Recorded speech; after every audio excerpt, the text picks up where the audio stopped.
Greetings, MEC shareholders. This is Ed Starr, CEO of MEC, here to provide you with an update on the current events of the company. And with that, I'm going to get right into the number one question of the day, and that's where are the financials? So the financials are coming, and you know there's been a variety of issues that have delayed us. Mostly it's been because we have not had extra cash. When I say extra cash, we've had other places to use the money that we felt have been more important, and I'll kind of get into more of that later. So we do now have everything that we need to complete our financial reports. We were waiting on some data from Israel, and I just want to clarify what I mean by that. We have accountants over there. The accounting system in Israel is in a different language, a different accounting system. The layout and format of everything is different. So when we get the accounting from Israel, we have to translate it into SEC compliant accounting principles, GAAP. And a lot of times that's not easy, and so there's some back and forth between us and Israel. And so that's kind of the stage we're at right now.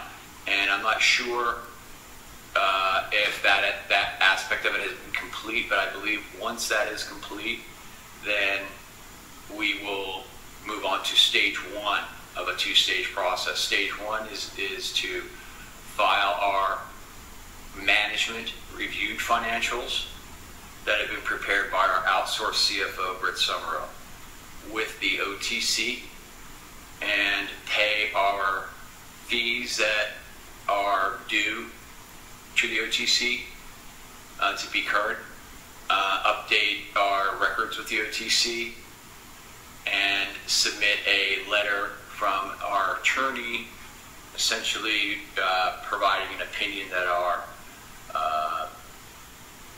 financial statements are materially accurate.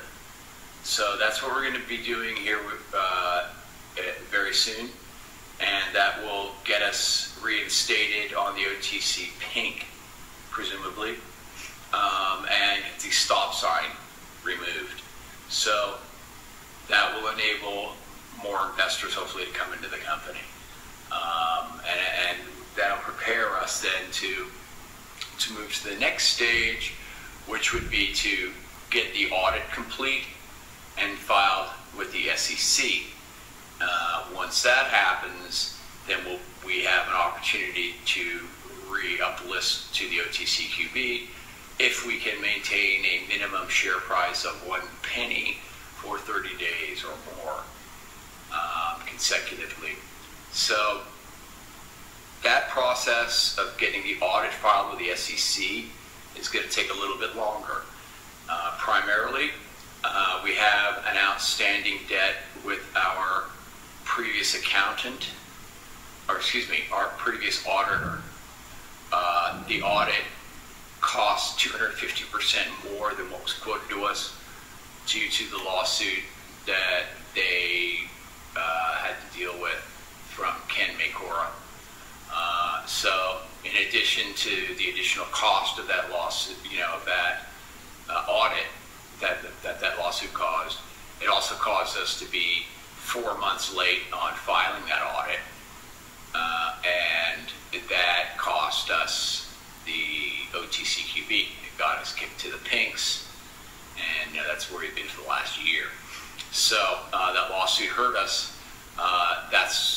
And other actions by that individual in his attempt to defraud the company and scam the company out of money and or shares has cost the company materially, and we are pursuing damages from him in court here in California, and I expect we will be victorious with that. Okay, so getting back to the auditor, so we have to pay $85,000 additional fees that were not quoted to us originally for the cost of the audit due to the extensive amount of additional work they needed to do. Once somebody challenged their work, they had to go out and get the audit essentially re-audited by another outside independent company, peer review from another independent auditing firm. Then the SEC audited the auditors. So, there was a cost to that, damages to the company, and monetary damages that can be quantified in the share price of the company.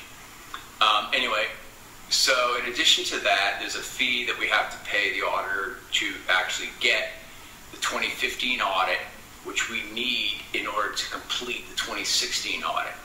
And I believe, it's about $50,000. So we're looking at $135,000 just to get the 2015 audit.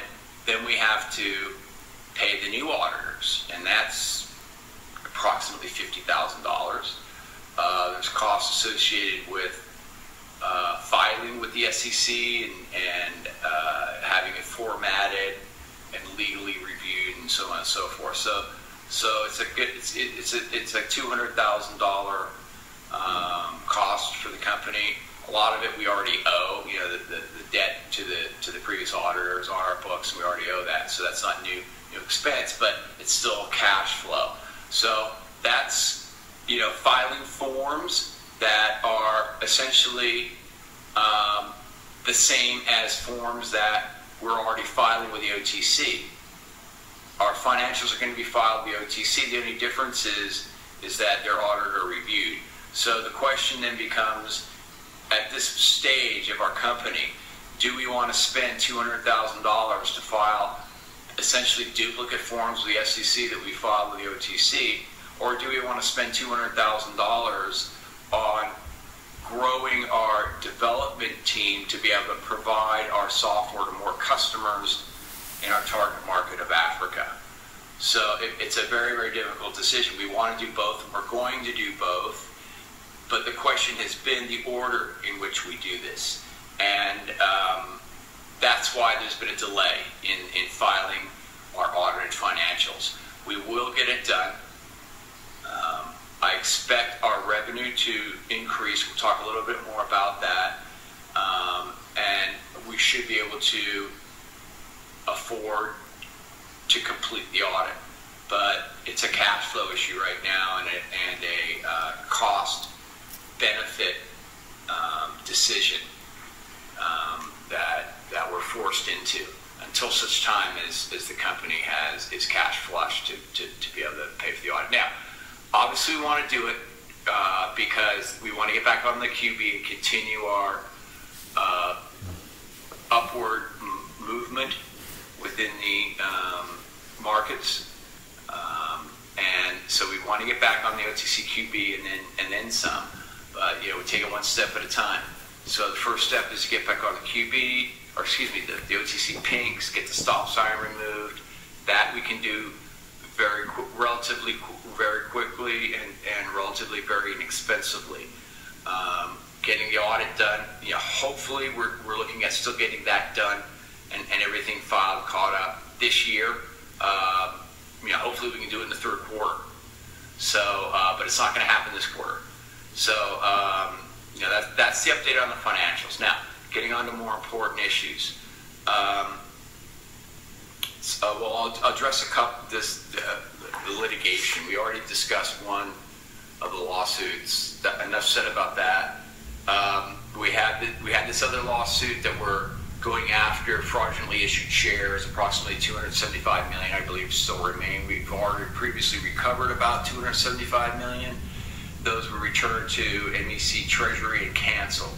There's another approximately 275 million shares held in a brokerage firm in Belize, I believe it is, and those cannot be sold right now. They're being held.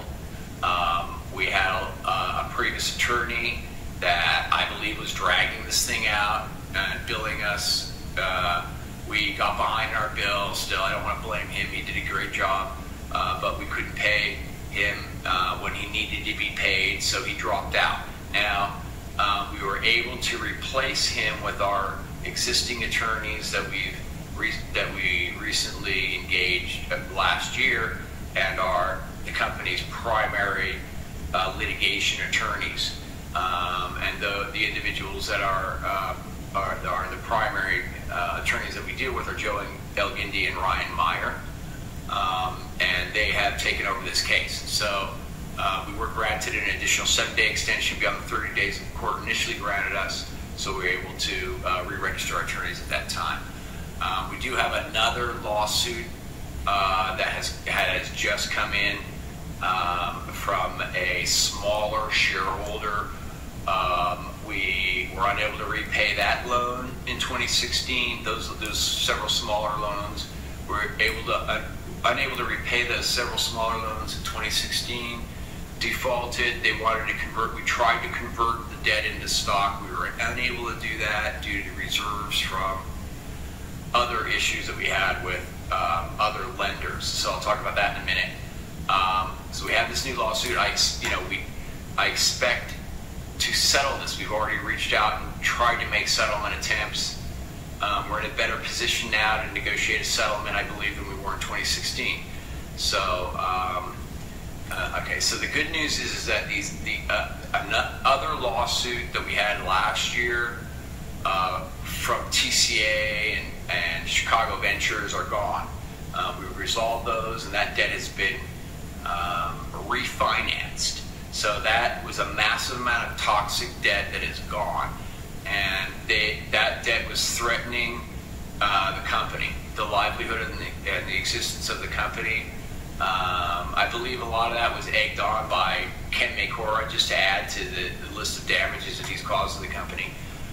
Certainly information was provided to them that they would not have known otherwise. So there's malice provable with this Ken Makora guy. But anyway,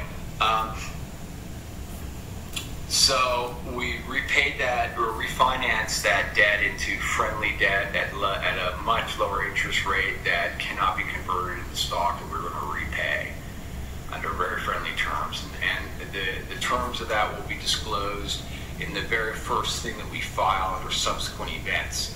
So even if it's Q, the next filing that's due to the OTC is Q2 2016, and then we owe Q3, and then the annual for 2016 report, and then Q1 of 2017 are all due. That's what we expect to file here soon with the OTC. The first document the first Q, which will be second quarter 2016, we file under the subsequent events sections, will essentially list everything that's happened since that quarter. So that'll completely get everybody up to date on events. Not a lot that you don't know about. It's really more about details about the restructuring and so on and so forth. So towards the end of 2016, the company was probably at its low point that it has been in a lot of years.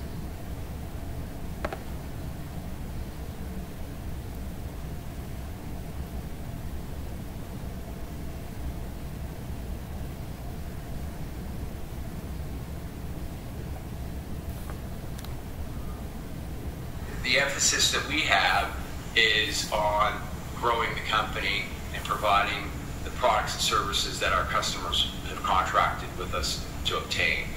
And it's an amazing opportunity. So, we've launched in around January, really. We launched services with UBA, and that was announced, United Bank for Africa. They're a global, multi-billion-dollar bank with operations across the continent of Africa, the third largest operating bank on the continent of Africa. They also operate with offices in Paris, London, and New York. So they're a true global bank, global presence, and one of the leading banks on a continent that's 3 times the size of the United States. And while we're on that subject, let's just compare these markets for a minute. In the U.S., you have approximately 400 million people. In Africa, you have approximately 1.2 billion people. In the United States, the vast majority of people are essentially overserved with payments and banking products. They have multiple credit cards, debit cards, bank accounts, and ATM machine access is easy.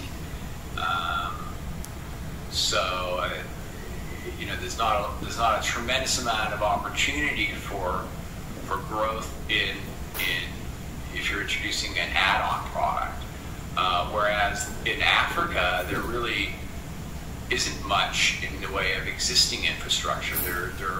Most people don't have access to bank accounts or payment systems and don't have them. So, approximately 85% of the population is underserved on the continent of Africa. And the growth is going to be with new technology. In the U.S., we have 70s-based technology that's cards and ACH and traditional, bank accounts, brick and mortar.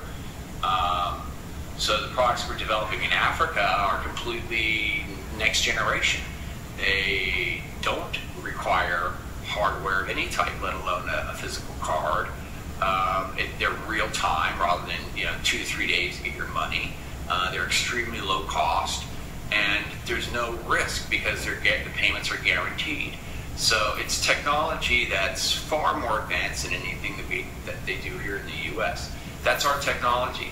So the U.S. market, to be honest with you, has proven to us, and I can say this now because we have customers overseas, the U.S. market is not receptive to this type of technology. Okay? They have no incentive for faster real-time payments. They make money off of overnight deposits.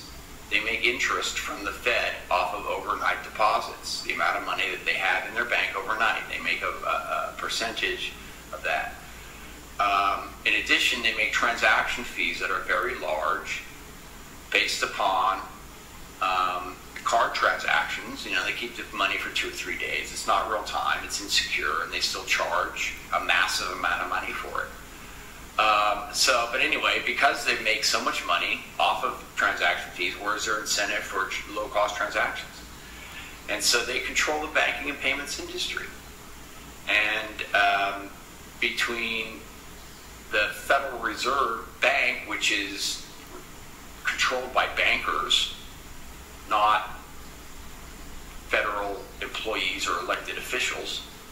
These are capitalist organizations that control the Federal Reserve Bank. They control the ACH. They control the card networks. They control Visa, MasterCard, and all the... But anyway, everybody does that. So anyway, there's little incentive in the U.S. for banks to adopt new, faster, lower cost technology. They even make money in the U.S. off of fraud. So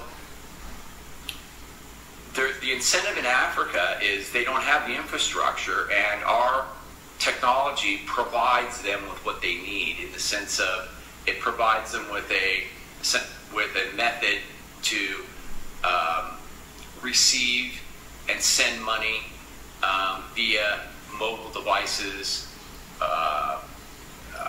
internet-connected devices, ATM machines, in a method that's 100% electronic, where cash can be removed when needed. So the transactions are real time, and the payments are guaranteed, and they're low cost. So the systems provide what the society needs. The society is moving towards cashless, particularly in Nigeria. There's even government regulation regarding this move towards a cashless society. There's regulation requiring increased inclusion into the payments and banking system. Our system does that. It enables people that were not previously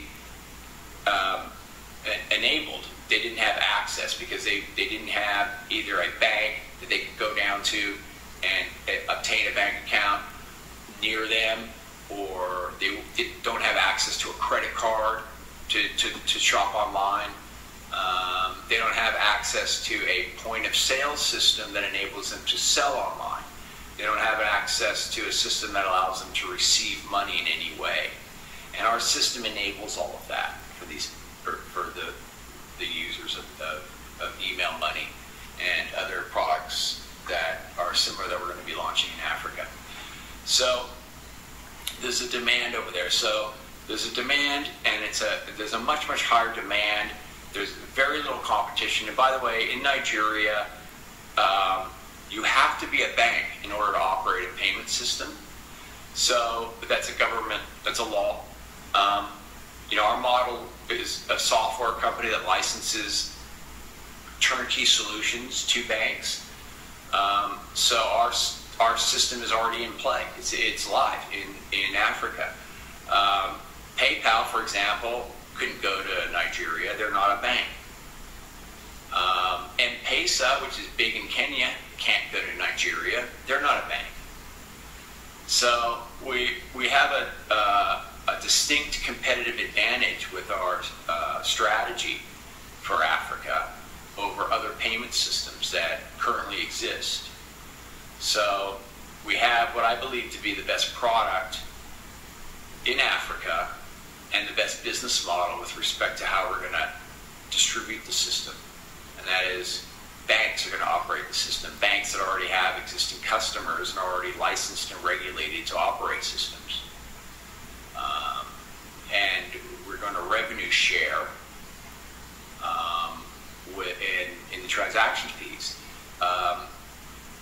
Honestly, I mean, that's another reason why we're a little bit behind the 8 ball, is our decision to go that route versus charging a large upfront fee for our software and very, very tiny amount of transaction fees. We opted to go for a larger, our business model, a larger percentage, and customers after our first one, we even get larger. Our pricing now is even higher from a perspective of what we take as our share in the revenue.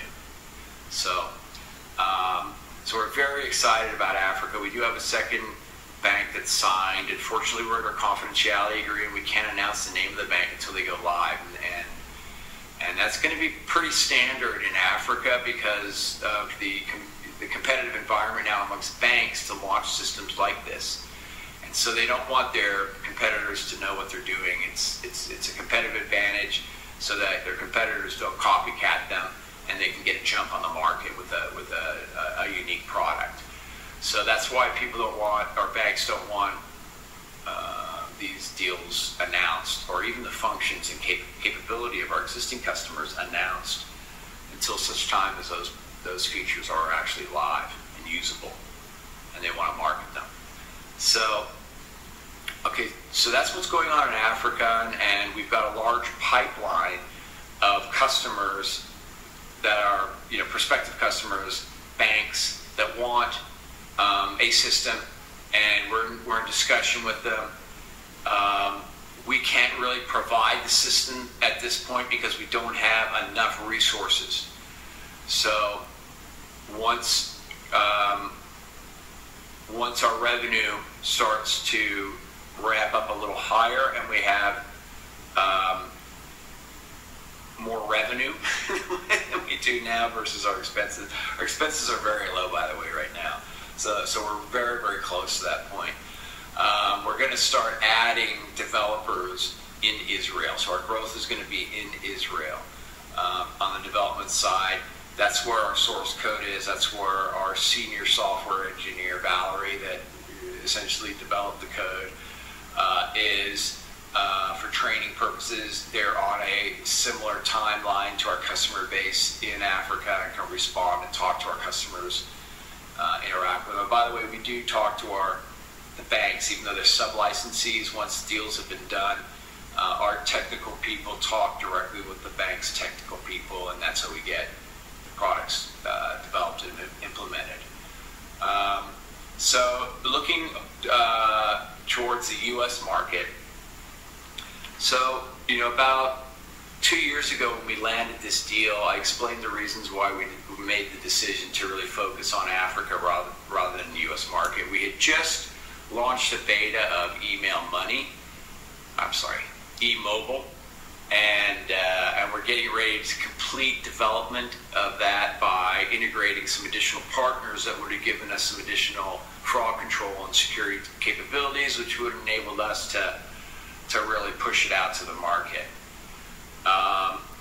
So then we landed the deal in Africa, and we looked at a lot of factors, but just to summarize some of the things here in the U.S., and you know, I don't buy into this, but the traditional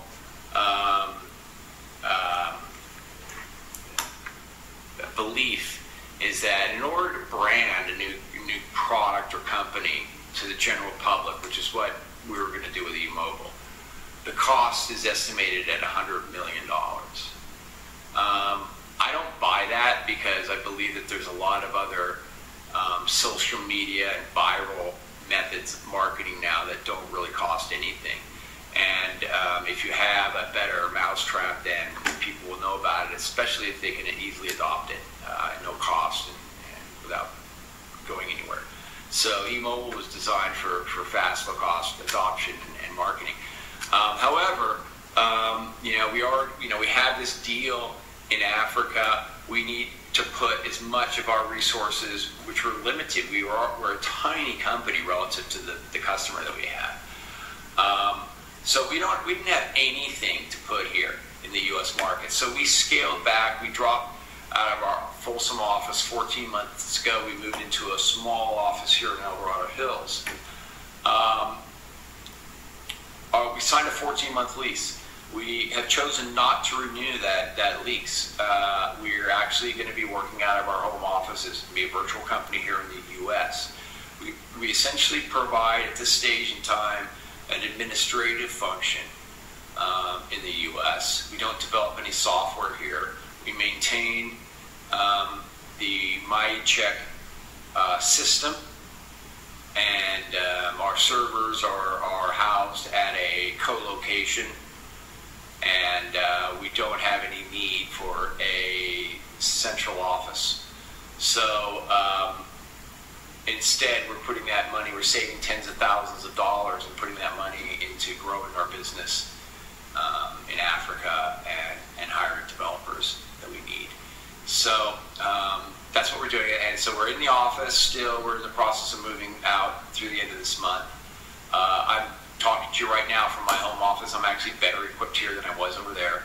And I actually worked out of here most of the time anyways. Steve did too.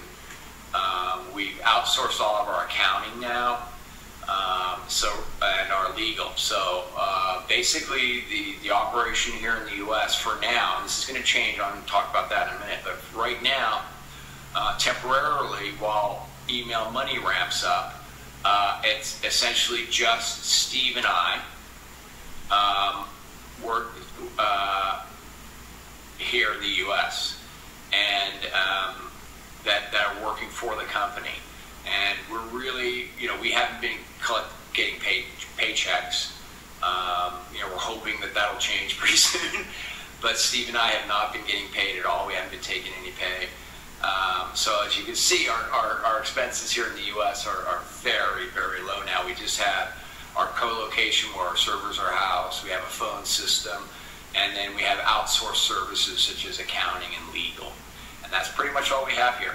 Now, in Israel, we have our development, and that's going to grow. So that's where our money is going. And any money that comes to the company is primarily going directly there or for use there, and to grow our development operation there. And so that'll be additional developers and equipment and hardware. There's three scenarios that I think will happen, three maybe four, it depends on how you look at it, to get us back into the U.S. market. And we have every intention of rebuilding and relaunching the e-platform here in the U.S. And the main thing that I think will happen that'll cause that will be one of our bank partners in Africa will want to add U.S. capability to the system, and it's the same platform. eMobile and email money is the same platform. So if we can activate email money here, we can enable it as part of our platforms in Africa, and particularly useful for remittances. So eMobile, for those that may have forgotten, is a mobile wallet, 100% software. There's no hardware required to use this system at all. So if in most cases it'll be a mobile phone, a user will download the app from Google Play or Apple. They'll register the app, and it's essentially an electronic wallet. So the wallet can be loaded with money from your bank account. We use our patented MEC method, which is the fastest, safest, lowest cost method to move money from a bank account. So that's, you will load money into your wallet from your bank account or from cardless ATM machines as they come online in the US, and they're already starting to roll out. There's several banks, including Wells Fargo, that are implementing cardless ATM technology right now. So we'll use that and maybe other kiosks or cash loading mechanisms, but only cash, green cash, or bank account transfers using the MEC technology to load the wallet. That's the safest, lowest cost way to get funds onto the wallet. Funds can then be transferred anywhere else on the system. So, for example, to somebody in Africa who can then take the money out in real time from an ATM machine without the need for a card, and download an app, and they can access the system. So that is a system that I believe is of interest to our banks in Africa. It opens up other opportunities for the U.S. market as well. It opens up opportunities for U.S. companies that want to do business in the African market as well, for billing. And so that's another thing that our platform does better in Africa, better than any other platform, and that's billing. And so that's going to be a focus for us, is integrating companies for bill pay so people can pay them using our platform in Africa. And we're doing some of that right now. So some of that will be announced. I can't say anything specific until it's in the public domain, but that's a big part of what we're doing with the platform. So that's what omni-channel means. You can do a lot of multiple things on one platform. So there's multiple ways to pay, and the multiple things that you can pay with the system. So anyway, getting back to the eMobile product. So that's one way that I believe eMobile will get completed and relaunched, is when we do it in conjunction with a partner in Africa as part of their platform that we've licensed them. Another way will be if that doesn't happen soon enough, then we'll relaunch it from revenue that we've generated from Africa. So we'll take that revenue and we'll relaunch eMobile as either our own product that we operate ourselves, or preferably to me, license it to a bank, preferably a major U.S. bank, and have them operate our system. In the same manner that we've licensed email money to UBA, we would license eMobile to a major U.S. bank and have them operate it while we revenue share. And we just are a software builder and supplier and licensor. The third way will be via GreenPay, and if we can, we're still pursuing a bank for GreenPay. The GreenPay platform, MJPay, will not be operated by MEC, but by licensees. We have 2 licensees that have licensed software from us to operate a payment system for the medical marijuana industry. We have the ultimate payment solution for that industry. It's a real-time payment solution that's fully electronic. It works across all channels of the industry, dispensaries, the wholesale side, the supplier side. Again, fully electronic and fully compliant. It operates within the state, doesn't reach outside the state, doesn't touch payment systems such as the credit card, Visa, MasterCard networks, or the ACH, Automated Clearinghouse Network. It's intrastate through checks taken from a bank within the state and deposited into a bank within the state with a state charter that doesn't do business outside of the state. It also is fully compliant in the sense of its reporting, fully automated reporting to all interested parties. The operation itself, that the retailer, for example, the bank, the taxing authority, the state, the federal government, if they want it.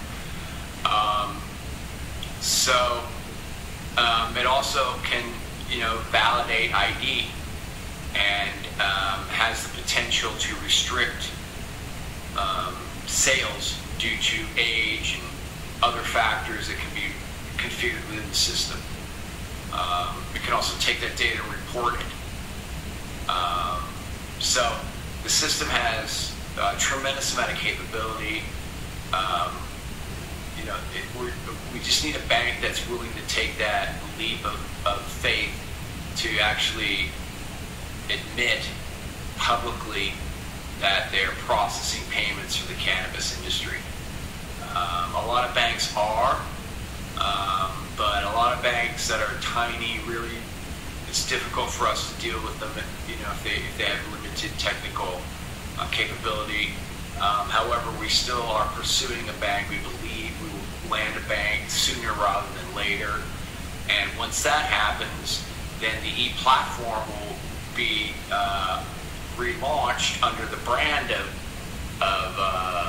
MJ Pay or one of our licensees. However, the system will also be workable for e-mobile, since it's the same platform and the same connections will need to be made. There's a lot of crossover technology. There's unique technology that exists for GreenPay, but there's a lot of crossover technology. For example, the identity verification system, the bank account verification system. Those connections are the same for e-mobile as they are GreenPay, and they require monthly minimum. So we can't turn them on right now until we have customers. But if we launch GreenPay and we have a system operating, then the same connections will work for e-mobile. We can reactivate e-mobile and start marketing that for distribution here in the U.S. So those are the three paths to getting growth back into the U.S. market. We do have, some existing customers on just the MyCheck check engine system. And, we've debated, we've gone back and forth as to whether or not we wanted to grow that side of the business. That side of the business essentially competes with ACH. We still have a superior product than ACH. ACH has caught up some. It'll never catch up all the way. We'll always have, our patented process will always be faster, safer, and work with more customers and more banks than ACH. ACH does not work with all accounts. There's a lot of account categories and types that are disabled, either voluntarily or by regulation, from using ACH, where we can use those accounts. We can also debit accounts for a lot more money. So there's always going to be many, many advantages to our patented Check 21 based product versus ACH. ACH is old 70s technology that has been updated many times, and the lipstick on a pig comes to mind, but I don't want to slam them too hard. Our technology, of course, is brand new and was better from the start than ACH is now. So it'll always be better, and it'll continue to improve. There's a lot of things that are happening now. There's just been new regulation passed at the Federal Reserve that will go into effect in July, or is it July? I'm not sure the date. Anyway, that will, I think it's actually next year, anyway, I'll get back to you on the date, but what it does is essentially it clarifies regulatory warranties and liabilities with respect to checks that were created fully electronically, which is what our patent describes. So, in essence, that allows banks to utilize the system without having special agreements with the parties that they do business with. So it opens it up for essentially any bank in the country to use our product to accept payments or operate a payment processing system to accept payments. So that's going to help us a lot. And again, we plan to use the MyCheck product in conjunction with eMobile. The reason I think that we should just focus on eMobile and not try to grow the MyCheck business uniquely as just providing check services. I want to provide the service in conjunction with eMobile so that we can use the platform of stored value, if you will, or a wallet to enable guaranteed payments and to enable a downloadable point of sale. So in essence, you can always use just the MyCheck component of eMobile if you have eMobile, but if you have just MyCheck, then you can't use eMobile. So MyCheck is on eMobile. So that's why I don't want to go out and sell just MyCheck. I want to sell it as a part of eMobile because there's additional benefits that you get to having the eMobile platform, even if you're only going to use the check product, the eCheck product. So, because I've been asked that question. We do have customers that are growing. There's probably still more growth there on the MyCheck check engine. However, I believe that eMobile is a much better product because of the enhanced functionality of it, and it's really better for our future strategy of mobile payments, essentially. So anyway, so that's kind of where we're at. So I think this is going to happen probably third quarter. I think one of the above three things will transpire. We'll either have a customer that says, okay, we want to start activating the U.S. market as a component on our system, or our revenue will start getting to the point where we can afford to turn on the beta solution that we have with eMobile and then bring on somebody here or one or more developers here to complete the enhancements that we want to add to eMobile to really roll it out to the general public. The third thing, again, GreenPay, landing a bank there. So I think one of those things will happen. I think this year, definitely, hopefully in the third quarter, and we're pushing these things as well from the inside. We're pushing I am pushing the eMobile side of this, the U.S. market, discussion, if you will, with our customers in Africa, and specifically for that purpose, because I would really want to get it going again. I still think it's the best payment system in the United States. It's the best mobile payment app there is. I mean, it's fully downloadable. It's guaranteed payments for 25 cents or less. So I mean, it's insane. And there's no limit really on transaction sizes or volumes or things like that. Anybody can adopt it. So anyway, we'll get back to the benefits of that when we relaunch it. Anyway, I think I've covered most of what people have questions on, hopefully. And like I said, I'll probably do a part 2 to this. If you want to leave questions in the comment section here on YouTube, I will make a follow-up video very soon with, and answer those questions. So anyway, I hope you all are doing well, and everyone had a great Father's Day. Before I leave, I don't know if everybody's seen. Show you the original award that we got in 2015 for Best Check Innovation. I don't know, maybe this time I'll dig up some other stuff to share here. But anyway, thanks for your time. Talk to you later.